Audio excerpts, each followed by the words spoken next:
बहू बनी मुसीबत। गांव माधोपुर में शशि बहन का परिवार रहता था। शशि का एक बेटा, बहू और बेटी थी। पति और बेटा किसान थे जो सुबह खेत में जाते और सारा दिन मेहनत के बाद शाम को घर लौटते। शीला भी घर में रहकर सिलाई का काम करती। शीला की बेटी भी बड़ी समझदार थी। वो घर के काम में माँ का हाथ बटाती। लेकिन बहू का हाल निराला था। वो काम कम और मिन मेख ज्यादा निकालती, जिससे शशि और उसकी बेटी काफी परेशान रहते। एक दिन, माँ ये क्या है? ओहो, जितना बोलो लेकिन आप लोगों को तो कुछ समझ में ही नहीं आता। भाभी क्या हुआ? और माँ अभी सिलाई कर रही हैं, उन्हें बार बार मत उठाइए। मुझे बताइए हुआ क्या है? ये देखो सोनम, दूध उबल रहा है और बस गिरने ही वाला है। वो तो शुक्र है कि मैं आ गई, वरना तो बह जाता सारा। अरे पर मैं तो अभी देख कर गई थी और गैस भी धीमी थी। हमेशा दूध सामने खड़े होकर ही उबाल दिलवानी चाहिए, ठीक है ना?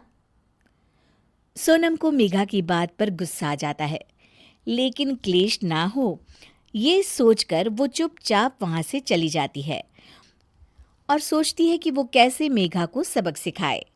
एक दिन मेघा ने कहा, सोनम, अरे ओ सोनम, कहाँ हो? ऐसा कैसे कर सकती हो तुम? क्या हुआ भाभी? जब देखो परेशान सी घूमती हो। खुश रहा करो भाभी, इससे ना स्किन ग्लो करती है। सोनम, फेस तो मेरा वैसे भी ग्लो करता है, देखो। और कितनी गुणी भी हूं मैं। तुम्हें तो शादी करके दूसरे घर जाना है।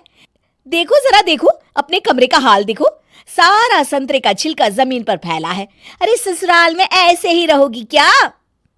भाभी करना ही क्या है, वहीं पड़े पड़े सूख जाएंगे, फिर पीस कर पैक बना लेंगे।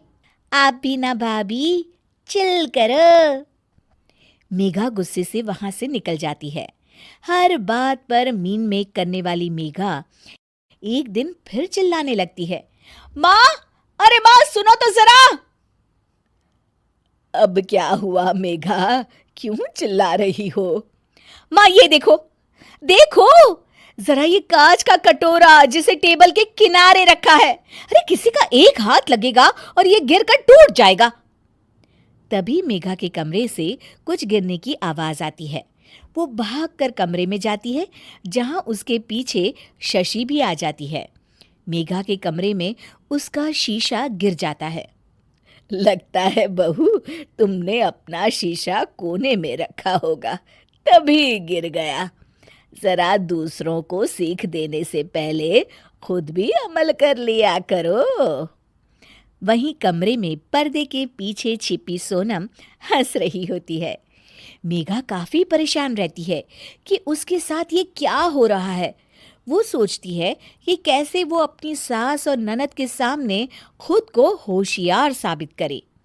एक दिन मेघा सोनम से कहती है, सोनम, आज ना मैं तुम लोगों को चाइनीज बनाकर खिलाती हूँ। देखना मैं कितना अच्छा खाना बना लेती हूँ। फिर तुम भी ना ससुराल जाकर वैसा ही खाना बनाना और सबका दिल जीत लेना। मेघा किचन में जाती है। घर पर आज सभी मौजूद हैं, तो वो लोग भी मेघा के हाथ के खाने का इंतजार करते हैं। किचन में मेघा ढेर सारा चाउमीन बनाती है और हर किसी की प्लेट में डालकर सबको दे देती है। अचानक उसका पति हिमांशु बोल उठता है, थू, थू, क्या है ये? कितना गंदा बना है, छी!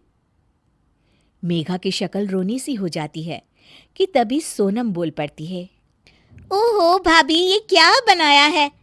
ऐसा बनाऊंगी मैं ससुराल में जाकर, तो वो लोग तो पक्का मुझे भगा देंगे ऐसा खाना खाकर। पूरा घर हंसने लगता है। तभी मेघा की सास कहती है, कोई बात नहीं बहू, कभी कभी ऐसा हो जाता है, पर हाँ, दूसरों को सीख देने से पहले खुद का सही होना सबसे ज्यादा जरूरी होता है।